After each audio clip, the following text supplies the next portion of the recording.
would say to them that I think what they need to understand, that this is about providing choices to a society and to the girls and women in that society.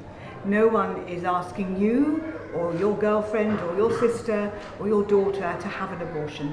What it's saying is that this society is a civilised one. It rates women and girls and understands the need for this safe care, and therefore if you are a member of this society and that's what you feel you need after consideration, that you'll be able to access it safely and legally. The law that's been put forward is not abortion on demand.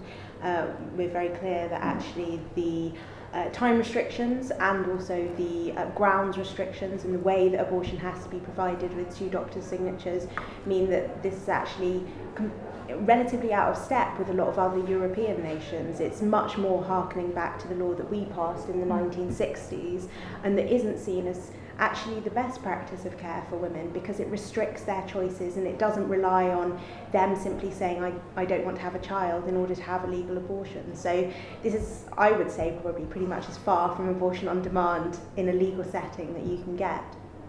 I think it's also important, I think sometimes when people talk about abortion on demand, they can imagine that it's just happening anywhere. Yeah. It's sorting out in people's back gardens or in their homes.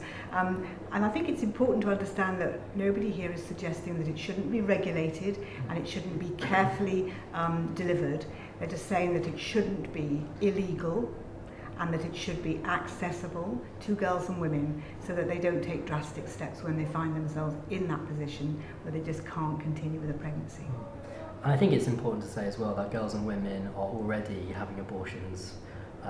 They're just not having them in Gibraltar. They're having to travel, which can have financial implications for them too, so it's important to bear that in mind when making your decision too.